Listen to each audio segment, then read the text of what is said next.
안녕하세요. 관계국부 이조입니다. 이번 시간은 86페이지 76번부터 함께 보도록 하겠습니다. 주택법령상 주택관리에 관한 설명으로 옳지 않은 것 찾도록 되어 있습니다. 1번입니다. 입주자 대표인은 사용금사일부터 10년 경과하면 하자보수보증금을 일시에 반환해야 한다. 하자보수보증금은 순차적으로 6회에 걸쳐 나누어 반환하도록 되어 있습니다. 한 번에 반환하는 것이 아니라 순차적으로 반환하기 때문에 1번 틀립니다. 사업체가 하자 보수 종료 확인서를 확보하게 되면 사용무사 후 1년 경과되면 10%, 2년 경과되면 25%, 3년 경과 시에는 20%, 4년, 5년, 10년 차에는 각각 15%씩 나누어 반환하도록 되어 있습니다. 그래서 1번 틀린 정답입니다. 2번입니다. 입주자 등은 공택에 광고물 등을 부착하려는 행위를 하는 경우 미리 괄체 동의 받아야 된다. 공동택 단지에는 질서를 유지하기 위해 특정 행위에 대해 관리처의 동의 받은 이후 해당 행위를 할 수 있습니다. 그래서 공동택 단지 안에 가축을 사육하거나 방송시설을 사용함으로써 주거 생활에 피해 입힐 수 있는 행위에 대해서는 미리 관리처의 동의 받도록 되어 있습니다. 최소한의 질서를 유지하기 위한 사안으로서 관리처의 동의를 필요로 하게 됩니다. 3번입니다. 충당금 소유자에게 징수 적립한다. 장기 수선 충당금을 부담하는 자는 소유자이죠. 3번입니다. 승강에 설치된 공택을 건설 공급하는 사업체는 그 공택의 공용 부분에 대한 장기 수선 계획을 수립해야 한다. 장기 수선 계획의 수립 대상은 세대수가 300세 이상이거나 승강기, 중앙 집중 난방 방식, 지역 난방 방식, 건축허가 대상의 주상 복합 건축물을 장기 수선 계획의 수립 대상으로 정해놓고 있습니다. 4번 맞는 지문입니다. 공동택 중에 분양되지 않은 세대의 장기 수선상금은 사업체가 이를 부담한다. 소유자가 부담하고 있기 때문에 미분양 상태의 공택 소유자는 바로 사업 주체입니다. 그래서 5의 경우는 사업체가 이를 부담하도록 되어 있습니다. 그래서 76번은 답을 1번으로 해놓습니다. 77번입니다. 하자사 및 분쟁조정위원회 권한과 관련된 설명으로 옳지 않은 것 찾도록 되어 있습니다. 1번 하자 담보 책임에 대한 공동주택의 입주자 등과 사업체 상호 간의 분쟁을 심사 조정한다. 2번 하자 보수에 대한 공택의 입주자 등과 사업체 간의 분쟁을 심사 조정한다. 3번 하자 여부 판정에 대한 심사 결과를 이해관계인에게 이행하도록 명령한다.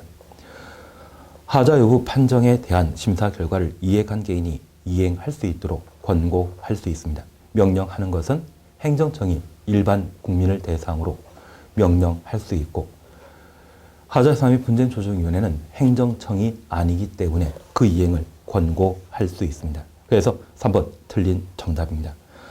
4번 위원회는 위원장이 회의에 붙이는 사항을 심사 조정하며 위원회가 신청 사건의 처리 절차가 진행되는 도중에 한쪽 당사자가 소를 제기한 경우는 조정 절차를 중지하고 당사자에게 알려야 된다. 그래서 77번은 답을 3번으로 해놓습니다.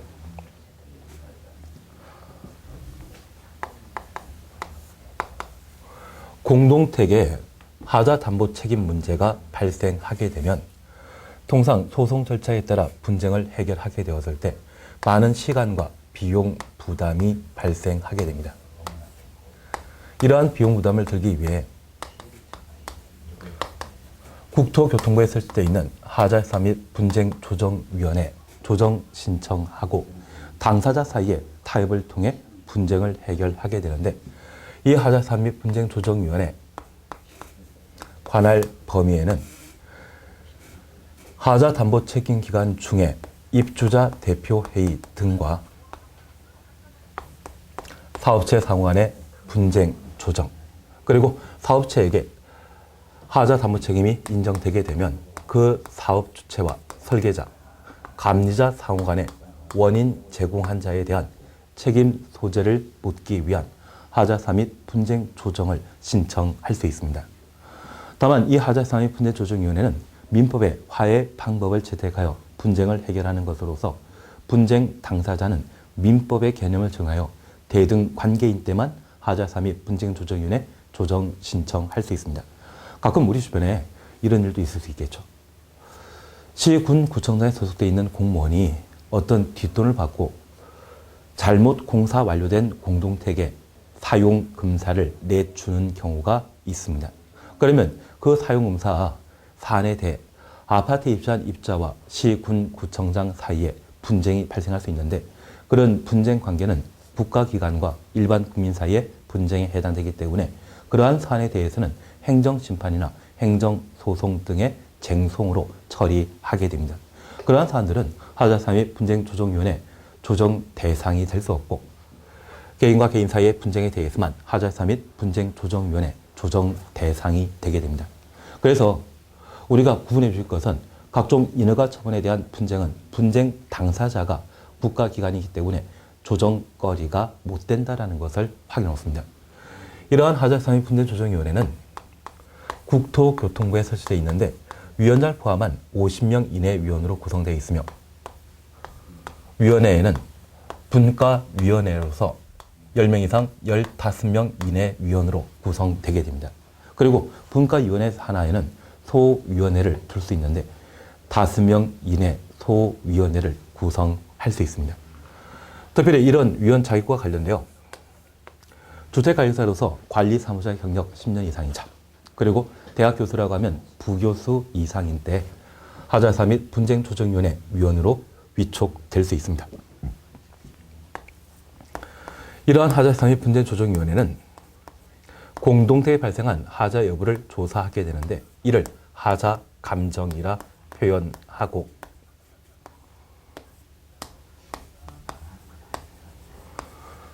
조정에 관한 업무를 처리하게 되는데, 이 조정은 신속하게 처리할 필요가 있기 때문에 그 조정 기간을 제한하게 됩니다. 60일 이내 조정 절차를 완료하는 것을 원칙으로 하지만, 특별히 공용 부분에 대해서는 그 신청 있은 날부터 90일 내 조정 절차를 완료하도록 하고, 1회 30일 범위 내 그 기간을 연장할 수 있습니다.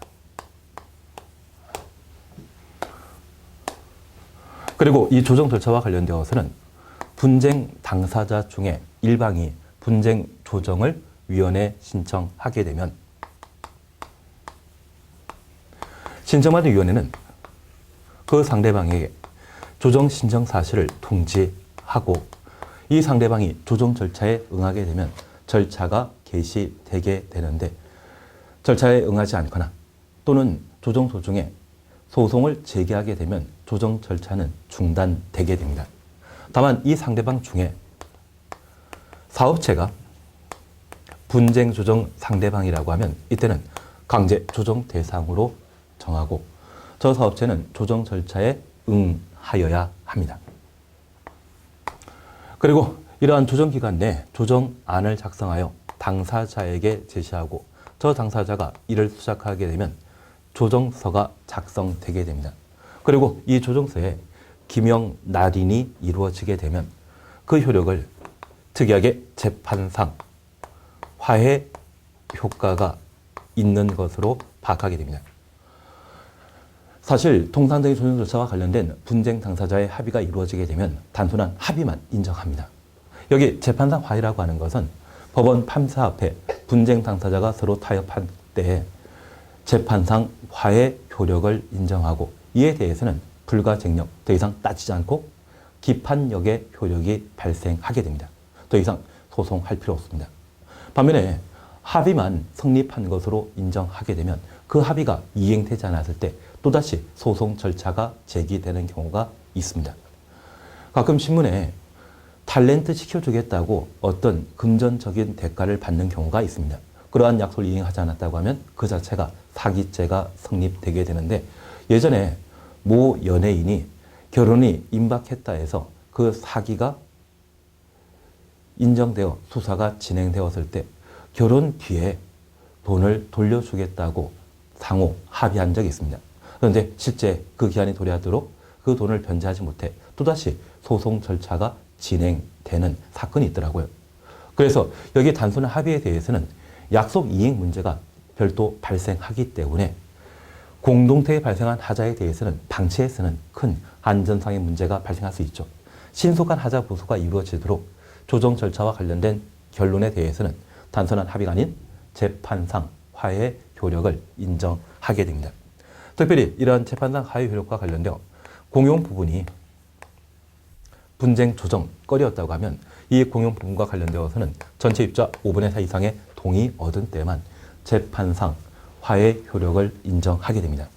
전유 부분에 대해서는 해당 이해관계인 가지고 있는 입주자가 분쟁 조정 신청함에 있어서 재판상 화해 효력을 인정하게 되는데, 특별히 공용 부분과 관련되어서는 전체 입주자 5분의 4 이상의 동의 얻은 때만 재판상 화해 효력이 인정된다는 것을 확인해 놓습니다.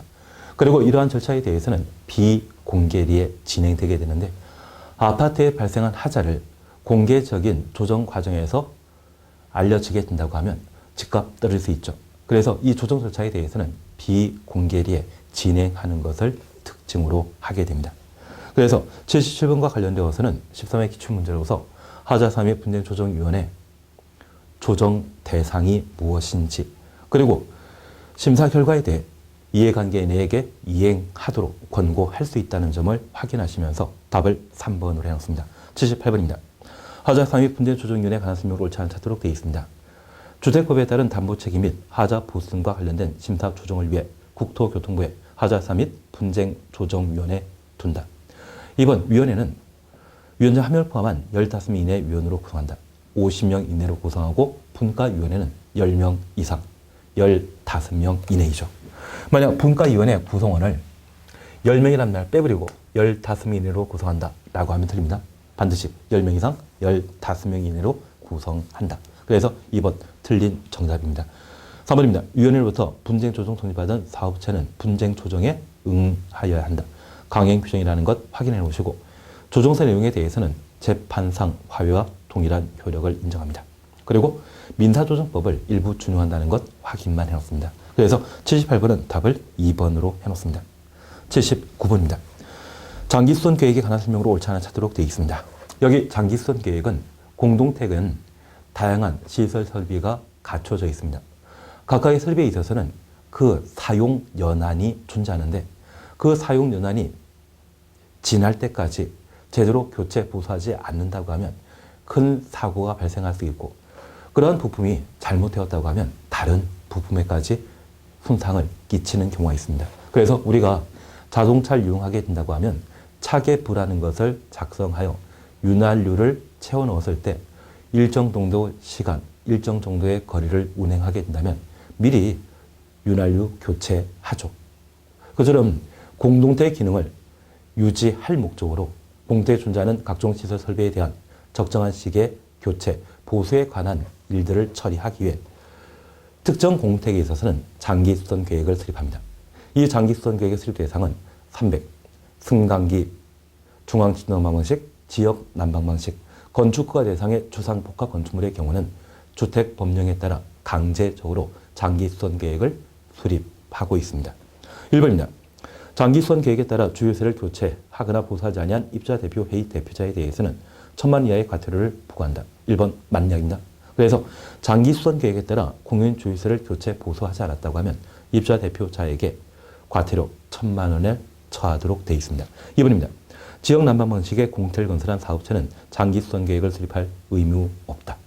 장기수선 계획의 수립 대상은 300세 이상이거나 승강기, 중앙 집중 난방 방식, 지역 난방 방식, 건축 허가 대상의 주상 복합 건축물이 장기수선 계획의 수립 대상이었습니다. 그래서 2번 틀린 정답입니다. 3번 장기수선 계획은 3년마다 조정하고 3년 되기 전에 조정하고자 한다면 입주자 과반 서면 동의 받도록 되어 있습니다.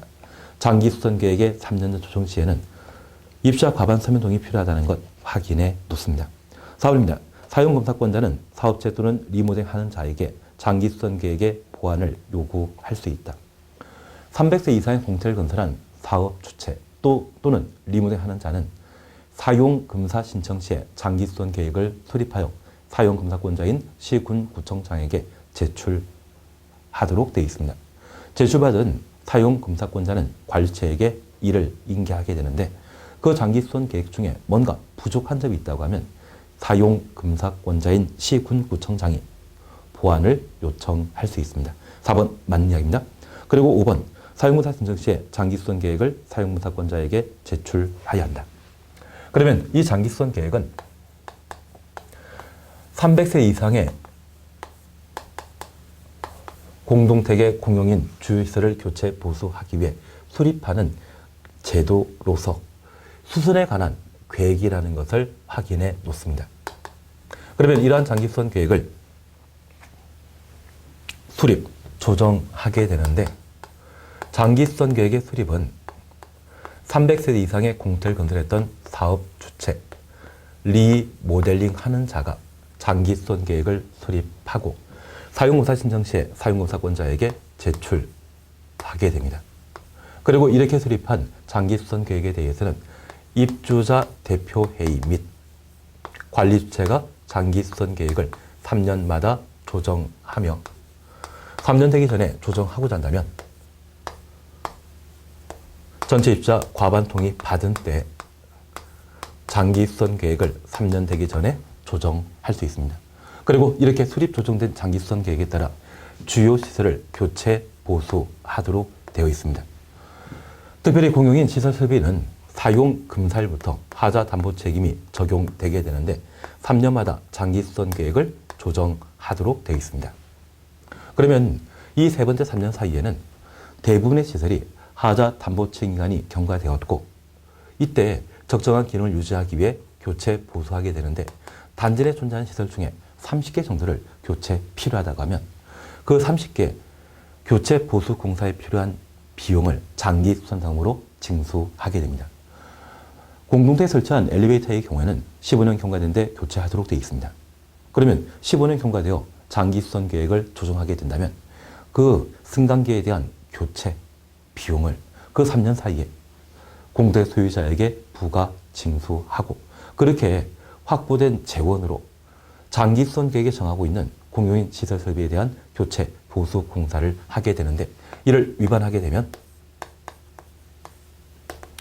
입주자 대표회의 대표자에 대해서는 과태료 1,000만 원 이하에 처한다는 것 다시 한번 확인해 놓습니다. 그리고 이를 교체하기에 필요한 재원을 뭐라 한다? 장기 수선 충당금이라 표현합니다.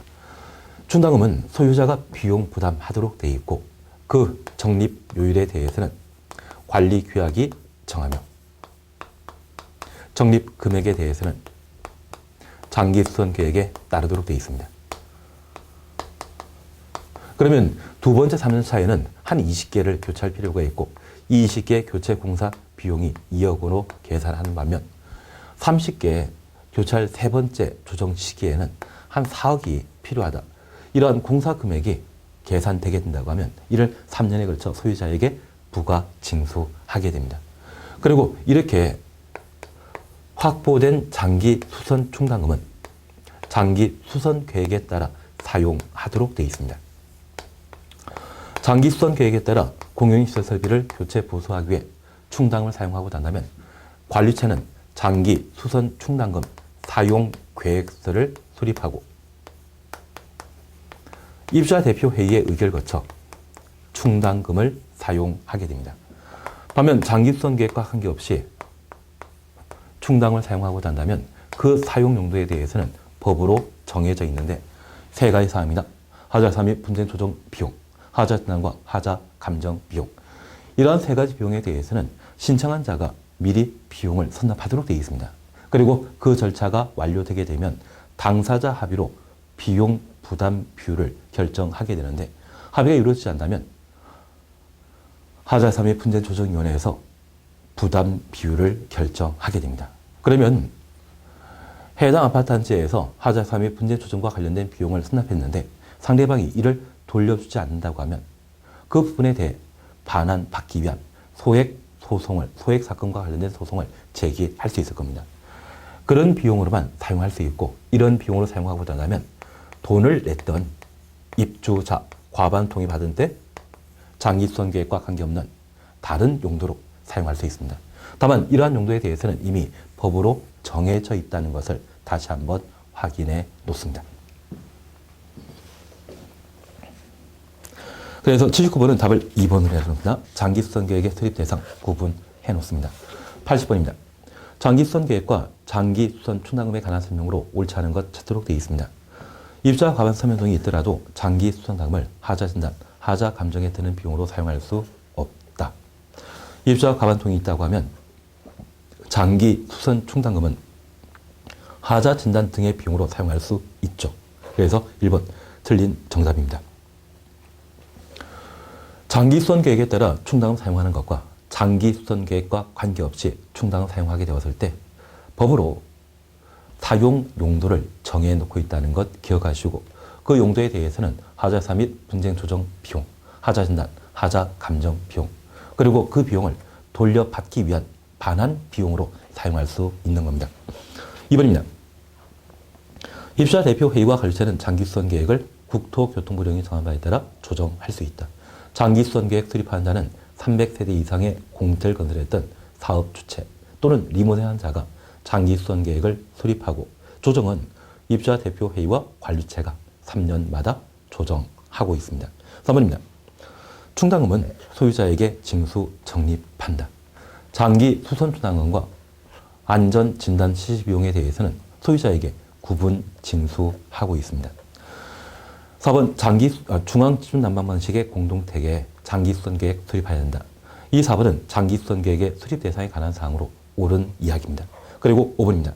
장기 수선 당금은 사용 검사일부터 1년 경과 날이 속한 달에 매월 적립한다. 1년 경과 동그라놨습니다. 공동택에 설치한 각종 시설의 하자 담보 책임은 1년, 2년, 3년, 4년입니다. 그러면 모든 시설과 관련되어 만약 사용공사 후 1년 이내 고장이 발생했다고 하면 원칙적으로 사업체가 하자 담보 책임지게 되는데 그 하자 담보 책임 기간이 1년짜리라고 하면 1년 지나면 더 이상 사업체가 고쳐주는 거 아니죠. 그런 부분에 대해서는 소유자가 비용 부담해서 교체 보수하도록 되어 있습니다. 그래서 최소한의 시설 설비와 관련된 하자 담보 책임기간이 경과된 시점에 충당금을 적립하기 때문에 사용검사 후 1년 경과란 말이 나오게 됩니다.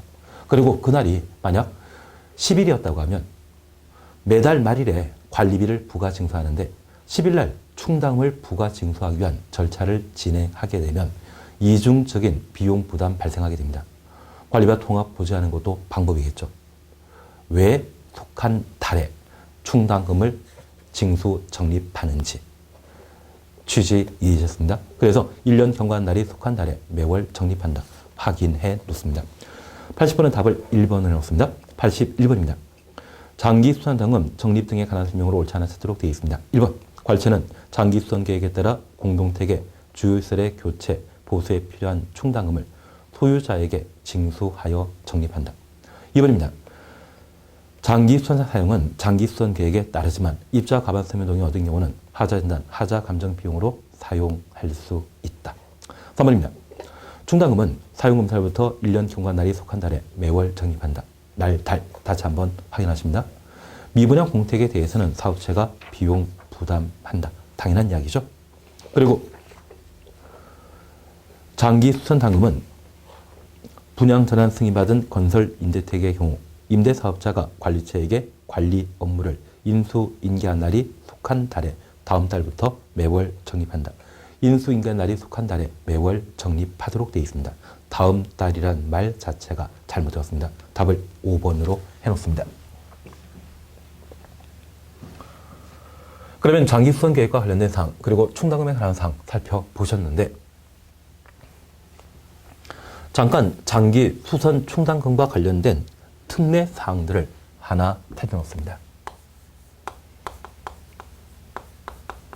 특별히 300세 이상의 건설 임대주택을 임대 의무 기간이 지나 분양 전환하는 경우가 있습니다.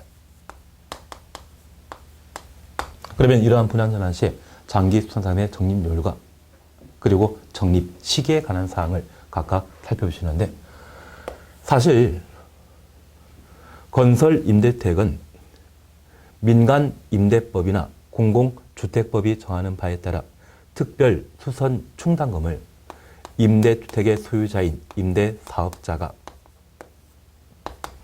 사용검사 후 1년 경과 날이 속한 달에 매월 적립하게 됩니다.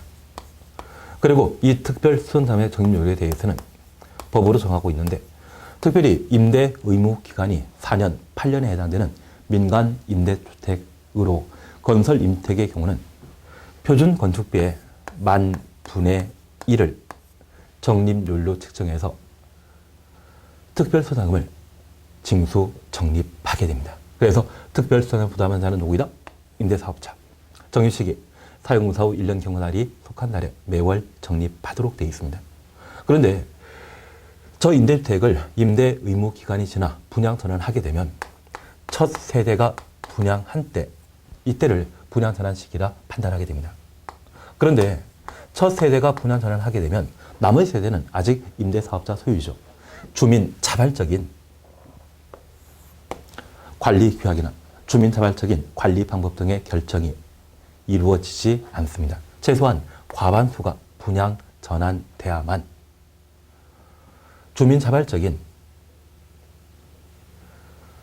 관리 방법 결정과 입주자 대표 회의 구성, 관리 주체 등을 각각 결정할 수 있습니다. 그러면 주택법에 의한 장기 수선 충당금은 관리 규약에 정하는 요율에 따라 장기 수선 상금을 사용검사 후 1년 경과날이 속한 달에 적립한다 라고 보셨는데, 특별히 이 건설 임택의 경우는 임대사업자가 직접 적립하면 되지만 분양된 주택단지에는 관리처가 소유자에게 장기 수선 충당금을 징수 적립하게 되는데, 그 적립률은 관리규약에 정하는 바에 따른 장기 수선당금을 징수 적립하도록 되어 있습니다. 그러면 관리자가 직접 장기 수선당금을 징수 적립하는 것은 종전 임대사업자에게 관리 업무를 인수인계받아야만 관리처가 충당금 적립할 수 있죠. 그래서 저 관리처가 건설 임대주택의 종전 관리주체였던 임대사업자에게 관리 업무를 인수인계받은 날부터 인수인계받은 날이 속한 달에 장기 수선당금을 징수 적립할 수 있습니다. 그런데 이 과반수 분양 이전에는 관리 방법 등의 결정이 모호하기 때문에 분양 전환 과정에는 임대사업자가 분양 전환 중인 주택단지의 관리 주체로서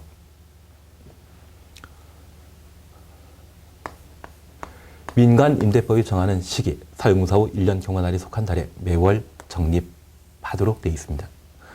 분양 전환되었다고 하면 이때는 장기 수선 충당금으로 명칭을 변경하고 적립요율에 대해서는 관리규약을 결정하게 되는데, 이 관리규약은 과반 분양 전환 이후에 주민 자발적으로 만들어지기 때문에 그 이전까지는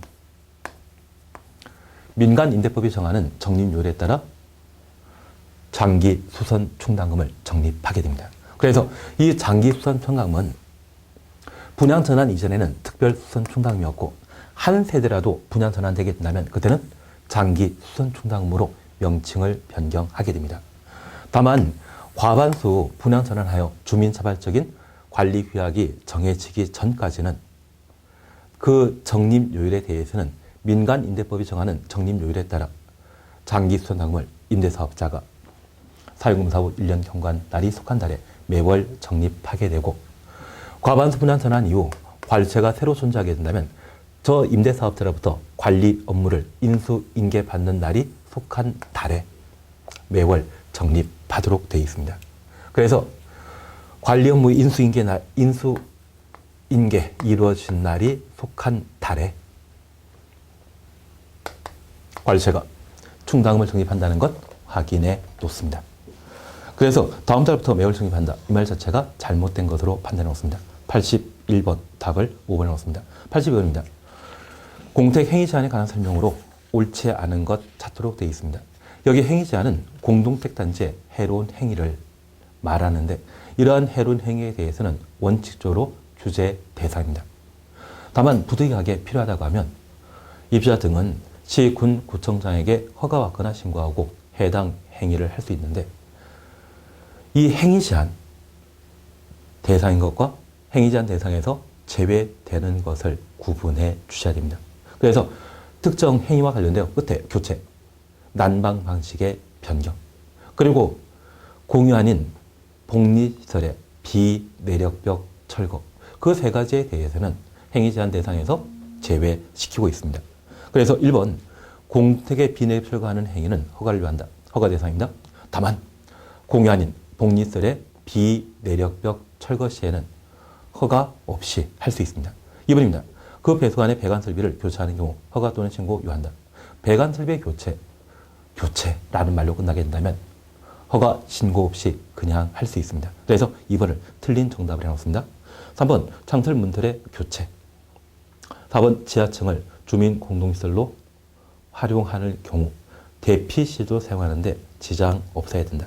그리고 5번 안전단 결과 주택정비 사업의 시행이 필요하다 인정된 경우에는 증축 이한 이번에 사업할 수 없다. 당연한 이야기로 구분해 놓습니다. 그래서 82번은 답을 2번으로 해 놓습니다. 그래서 여기 행위 제한 대상과 관련되어서는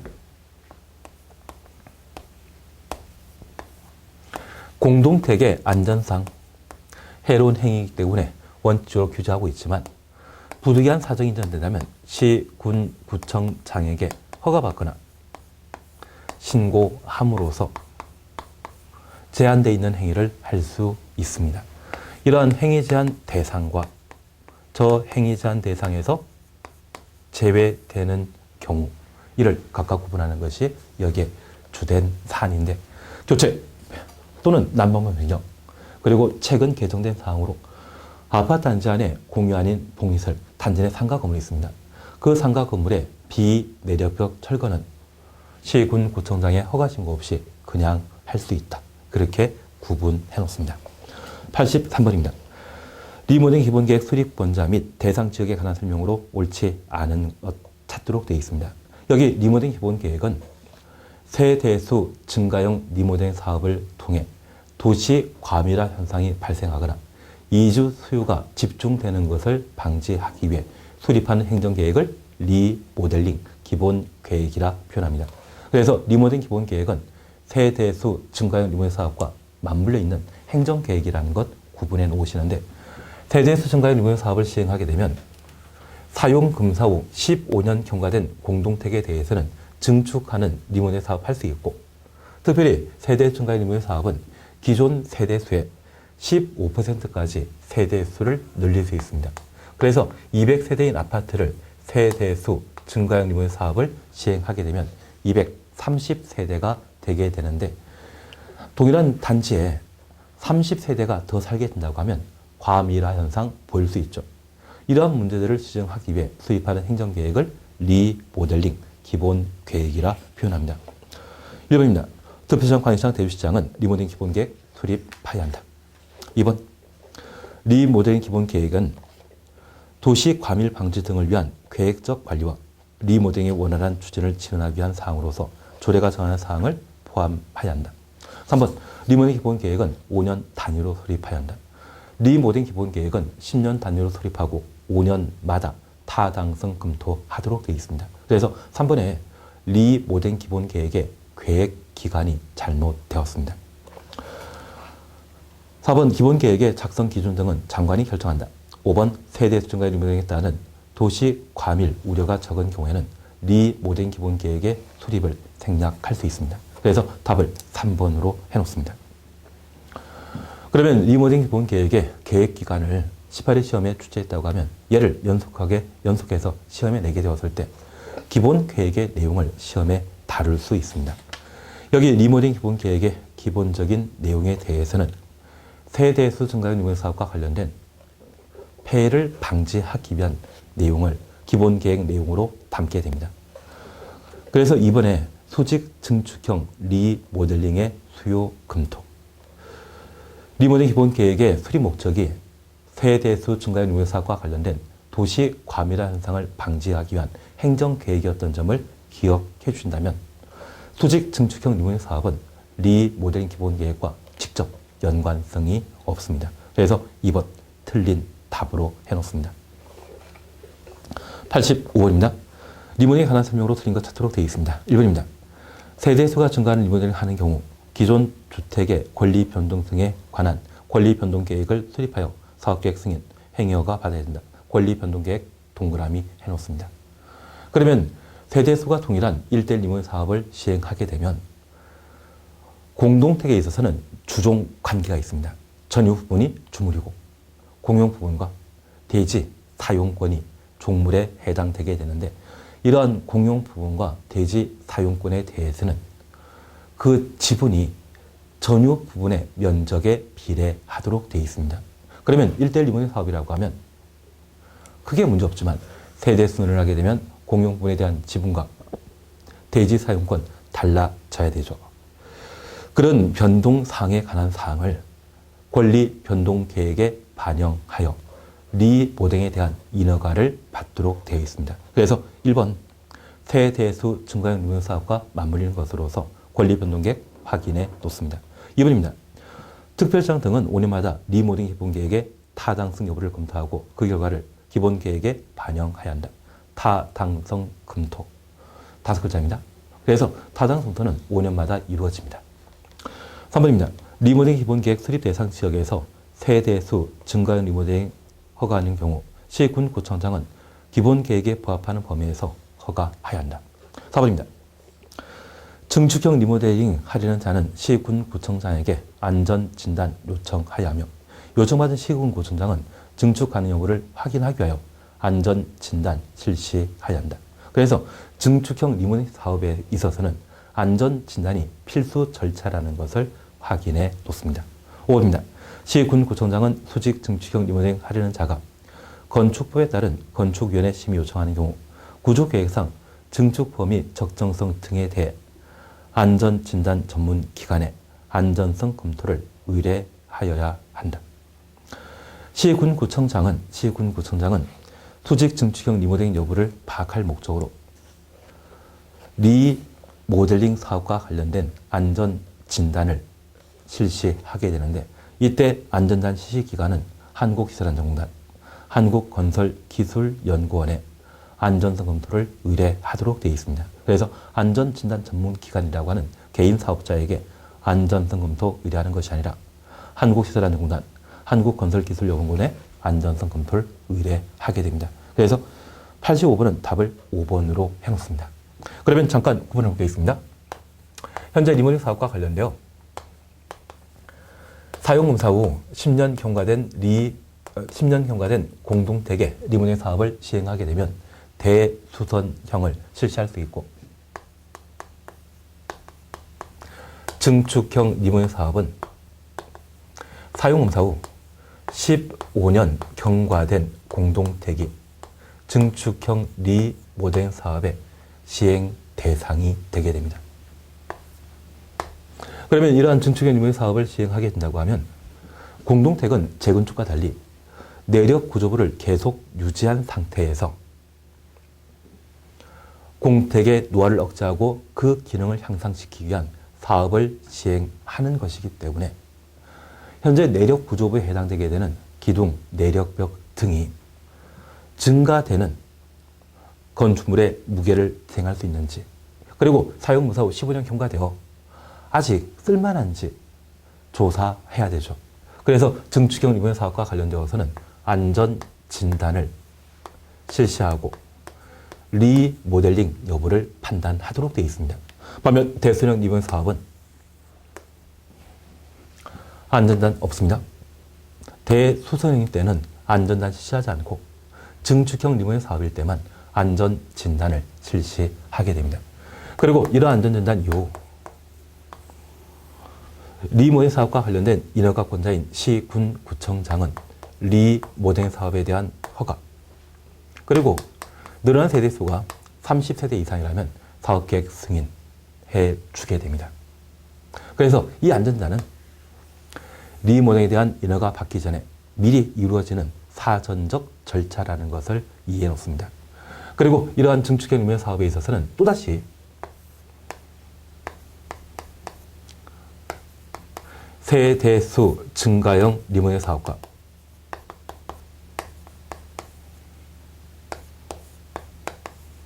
수직 증축형 리모델링 사업으로 각각 구분하게 됩니다. 여기 세대수 증가형 리모델링 사업은 기존 세대수의 15%까지 세대수 늘릴 수 있는 리모델링 사업을 말하고 수직 증축형 리모델링 사업은 공동택의 층수를 원조로 2개층, 최대 3개층까지 층수를 달리하는 것을 수직 증축형 리모델링 사업이라 표현합니다. 그러면 이 세대 증가율 리모델링 사업과 관련되어서는 두 가지 특징이 있습니다. 권리 변동 계획, 그리고 리모델링 사업을 통해 주택단지 세대가 50세대 이상으로 세대 수가 늘어나는 경우에는 세대 증가율 리모델링 사업을 시행하게 된다면 도시계획위원회 심의 절차 거쳐 리모델링에 대한 인허가 여부를 결정하도록 되어 있습니다. 그래서 세대수가 50세대 이상으로 늘어나는 주택단지에 대해서는 도시계획위원회 심의 거쳐 리모델링에 대한 인허가 여부를 결정하게 됩니다. 그리고 수직 증축형 리모델링 사업에 있어서는 증축형 리모델링 사업은 모두 인허가 처분 전에 안전진단 실시하게 되는데 수직 증축형 리모델링 사업은 층수가 달라지는 것으로서 공속의 내력 부주부가 늘어날 하중을 제대로 감당할 수 있는지 또다시 확인하게 됩니다. 그래서 리모델링 허가 받은 후에 안전진단을 실시하게 되고 이러한 안전진단 결과 수직 증축형 리모델링 사업을 시행하는데 아무런 문제가 없는지 또다시 안전성을 확인하고자 한다면 전문가인 한국건설기술연구원, 한국시설안전공단 이들에게 그 안전성 검토를 따로 요청하게 됩니다. 그래서 수직 증축형 리모델링 사업에 있어서는 안전진단을 2회에 걸쳐 실시한다는 것을 확인해 놓습니다. 그래서 85번은 답을 5번에 놓습니다. 86번입니다. 리모델링에 관한 설명으로 틀린 것 찾도록 되어 있습니다. 리모델링 하는 경우 설립인가 받은 리모델링 제조업의 총회, 소유자 전원 동의 받은 입주자 대표회의에서 건설업자 등을 시공자로 선정한다. 만약 사업 시행자가 입주자 대표회의라고 하면 리모델링 인허가 요건인 공택 소유자 전원 동의 받은 이후 건설업자를 시공자로 선정하도록 되어 있고, 조합이 그 사업 시행자라고 하면 설립 인가 이후 총회에서 건설업자 등을 시공자로 선정하도록 되어 있습니다. 1번 맞습니다. 2번 원적으로 시공자 선정하는 경우 국토교통부 장관이 정하는 경쟁 입찰 방법으로 선정한다. 3번 공택 소유자가 리모델링에 의해 일부 공용 부분의 면적을 전유 부분 면적으로 변경한 경우 그 나머지 공용 부분의 면적은 변하지 아니한 것으로 본다. 4번입니다. 리모델링 출조합이 주택단지 전체를 리모델링 하기 위해서는 전체 구분 소유자 및 의결권 3분의 2 이상의 동의만 얻으면 된다. 4번 틀립니다. 여기 리모델링 사업을 입주자 대표회의가 시행하게 되면 공동택 소유자 전원 동의 100% 동의받은 때에만 사업계획 승인, 리모델링에 대한 허가를 받을 수 있습니다. 반면에 조합이 리모델링 사업을 시행하게 되면 저 인허 받고자 하는 때 한 개 동을 대상으로 리모델링 사업할 때는 그 동의 구분 소유자 및 의결권 5분의 4 이상의 동의받아야 되고, 단지 전체를 리모델링 하고자 한다면 전체 구분 소유자 및 의결권 5분의 4, 동별 구분 소유자 및 의결권 3분의 2 동의받은 때 조합이 리모델링 사업에 대한 인허가 받을 수 있습니다. 그래서 만약 3분의 2란 말 나오게 된다면 조합 설립 인가 요건이고요. 5분의 4라는 말이 나오게 된다면 이때는 리모델링에 대한 사업계획 승인, 리모델링에 대한 허가 요건이 되게 됩니다. 그래서 전체 리모델링 하고자 한다고 하면 그 부분 전체 구분 소유자 및 의결권 5분의 4, 동별 구분 소유자 및 의결권 3분의 2 이상의 동의 얻도록 되어 있습니다. 4번 틀린 정답입니다. 5번 세대수가 증가하는 리모델링 하는 경우 권리변동계획 수립하여 사업계획 승인 받아야 한다. 권리변동계획 확인해 놓습니다.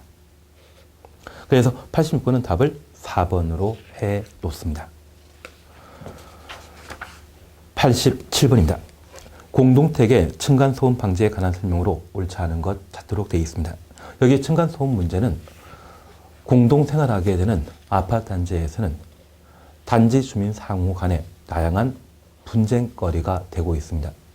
일전에 층간소음을 찾지 못했던 법원 판사분이 가해자 세대의 자동차에 타이어를 판고 냈다가 판사복을 벗은 적이 있다더라고요. 그래서 이 층간소음 문제는 아주 예민한 문제인 것 같습니다. 그래서 이런 말 있지 않습니까? 중이 절이 싫으면 절을 떠나야 된다고. 그래서 층간소음 문제에 직면하게 된다고 하면 이사가는 사람도 꽤 많다고 하더라고요. 그러면 이 층간소음과 관련되어 1. 층간소음과 관련된 피해 주지 않도록 노력해야 된다. 2번, 층간소음으로 피해 입은 입자 등은 피해 입은 피해자이죠. 관리처에게 층간소음 발생 사실을 알리고 관리처가 층간소음 피해 끼친 동그라미 가해자이죠. 소음 발생 중단이나 차음 조치를 권고하도록 요청할 수 있다. 권고 동그라미 넣습니다. 여기 관리처가 가해 세대 차음 등의 조치를 요청하게 되면 이는 명령이 아니라 권고가 됩니다. 명령이라는 것은 국가기관이 사회 공익을 달성할 목적으로 일반 국민에게 규제를 가하고자 할 때 명령이라는 말이 나오고요. 민간이 다른 민간에게 뭔가 요구하게 된다면 그때는 권고란 말을 사용해야 됩니다. 3번 협조에 관한 사항으로 당연한 이야기입니다. 4번입니다. 관리처의 조치에 불구하고 층간소음 발생이 계속될 경우에는 층간소음 피해 입은 입자 등은 공택관리분쟁조정위원회나 환경분쟁조정위원회 조정 신청할 수 있다. 다만 우리가 구분해 줄 것은 이 조정 신청에 대해서는 당사자가 조정 신청하는 것이 아니라 피해 입은 입자 등이 피해자만 조정 신청할 수 있다는 것 기억하시고 여기 공택관리분쟁조정위원회와 환경분쟁조정위원회 나오죠. 과거 공택관리분쟁조정위원회를 주관식으로 처벌하고 빈번히 시험에 나온 적이 있습니다. 이 부분도 주관식 문제가 가능하기 때문에 환경분쟁조정위원회, 공동택관리분쟁조정위원회 꼭 한번 확인해 놓습니다. 5번입니다. 입자 대표는 필요한 경우 입자 등을 대상으로 층간소음 예방, 분쟁 조정을 위한 교육 실시하여야 한다. 입자 대표회의가 아니라 관리처가 소음 방지를 위한, 층간소음 방지를 위한 교육을 실시할 수 있습니다. 그래서 교육 주체는 입자 대표회의 아닌 관리처라는 것 기억하시면서 5번을 틀린 답으로 해놓습니다. 88번입니다. 관리처 동의 얻어야 하는 행위에 예상되지 않는 것 찾도록 되어 있습니다. 입자 등이 공동단지의 질서를 유지하기 위해 특정 행위를 하고자 한다면 미리 관리처의 동의 받도록 하고 있습니다. 1. 전기실 등에 출입하는 행위. 2번. 방송시설 등을 사용함으로써 공동주거생활에 피해 끼치는 경우. 3번. 공택을 대손하는 경우. 공동택의 대손 행위는 행위 제한에 해당되는 것으로서 관리처의 동의 대상이 아니라 시, 군, 구청장에게 허가 받도록 되어 있습니다. 그래서 3번 틀린 정답입니다. 89번입니다. 공택관리분쟁조정위원회가 심의 조정할 사항 아닌 것 찾도록 되어 있습니다.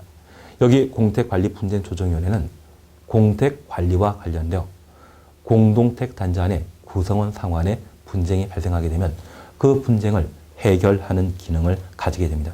그래서 이 공택관리분쟁조정위원회 심의 조정 대상은 단지 안에 구성원 상환의 분쟁에 대해서만 분쟁 조정 기능을 가지게 됩니다. 1번에 공동택의 리모델링과 재건축에 관한 사항. 여기 재건축에 관한 사항은 도시및주거환경정비법이 다루는 내용으로 주택법과 관계없죠.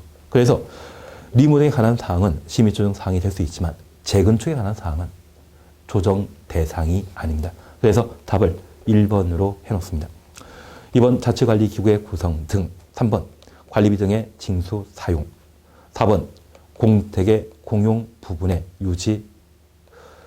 공용 부분 유지 보수에 관한 사항은 공택 관리와 관련된 사항이고 전유 부분에 관한 문제가 나온다고 하면 그것은 각 세대 거주하는 입자 등이 알아서 처리할 사항이기 때문에 조정거리가 못 되겠죠. 그래서 4와 관련된 것들을 꼭 한번 확인해 놓습니다. 공용 부분만 해당한다. 이 말 봤을 때만 공택관리분쟁조정위원회 조정 대상이 되게 됩니다. 5번 그냥 보고 지나갑니다. 그래서 89번은 답을 1번으로 해놓습니다. 90번입니다. 과태료 부과 대상이 아닌 것. 여기 과태료는 의무 태만 시에 부과 징수되는 금전적인 제재입니다. 벌금의 경우는 형벌에 해당되는 반면 과태료는 의무 태만 시에 이루어지게 되는 금전적인 제재, 행정처분에 해당되는 것으로 기억해 놓습니다. 그래서 벌금은 사법부의 재판 절차를 거쳐 확정되지만 과태료는 행정처분에 해당되는 것으로 파악해 놓습니다. 1번 입자 자격 규정을 위반하여 주택을 공급받은 경우 이 경우는 500만 이하의 과태료에 처하도록 되어 있습니다. 2번입니다. 주택관리성의 배치 규정을 위반하여 주택관리성을 배치하지 아니한 자. 의무관리상 공택의 경우는 주택관리사 등을 관리사무소에 배치해야 되고 이를 위반하면 벌금 1,000만 원 이하에 처하도록 되어 있습니다. 그래서 2번이 벌금 부과 대상입니다. 그리고 3번 관리사무장의 직인을 제대로 신고하지 아니한 경우 이 경우 500만 원 이하의 과태료에 처하도록 되어 있습니다. 그리고 4번입니다. 수립 조정된 장기 수선 계획에 따라 주유소를 교체하지 아니한 경우 1,000만 원 이하의 과태료에 해당되게 됩니다. 그래서 답을 2번으로 해놓습니다. 91번입니다. 과태료 부과 사유에 해당되지 않는 것 찾도록 되어 있습니다. 입주자 대표 회의 및 관리주체가 장기 수선 자금을 주택법에 따른 용도 외 목적으로 사용한 경우 책은 주요 개정 지문이기 때문에 꼭 한번 보시는데 과태료 1,000만 원 이하에 처하도록 되어 있습니다. 2번입니다. 입주자 대표 등이 하자 보수 보증금을 주택법에 따른 용도 외 목적으로 사용한 경우 과태료 2천만 원 이하에 처하도록 되어 있습니다. 3번 사업체가 입주자 대표로부터 주택관리 선정 통지 받고 대통령이 정하는 기간 내 관리처에게 관리 업무 인계하지 아니한 경우 관리 업무 미인계의 경우는 1,000만 원 이하의 과태료에 처하도록 되어 있습니다. 그리고 4번 500세 이상의 관리사무장을 관리하는 주택관리업자가 주택관리사를 해당 공택의 관리사무장을 배치하지 아니한 경우 벌금 1,000만 원 이하에 처하도록 되어 있는데 15회 기출문제 그리고 17회 기출문제 서로 비슷한 것이 답이었죠. 그래서 이런 부분들이 연속해서 나오는 걸 보게 된다고 하면 이 정도 지문 내용만 충분히 구분하시게 된다면 새로운 문제도 충분히 수월하게 해결해 나갈 겁니다. 다만 우리가 꼭 기억해 주실 것은 1번과 2번 꼭 한번 구분해놓습니다. 하자 보수 보증금을 용도 외 용도로 사용한 경우에는 과태료 2천만 원 이하에 처하도록 되어 있지만 장기 수선자금을 주택법이 정한 용도 외 목적으로 사용하게 되면 과태료 1,000만 원 이하에 처한다는 것 꼭 한번 확인해 놓습니다. 5번 300세 이상의 공택의 입자가 입주자 대표 회의 구성하고 시군구청장에게 신고하지 않았다고 하면 500만 원 이하의 과태료에 처하도록 되어 있는데 최근 개정된 사항을 고려하게 되면 1번, 2번 지문 꼭 한번 확인해 놓습니다. 하자 보수 보증을 용도의 용도로 사용하면 과태료 2천, 장기 수선 충당금을 용도 외 용도로 사용한 경우라면 과태료 1,000만 원 이하에 처한다는 것 다시 확인해 놓습니다.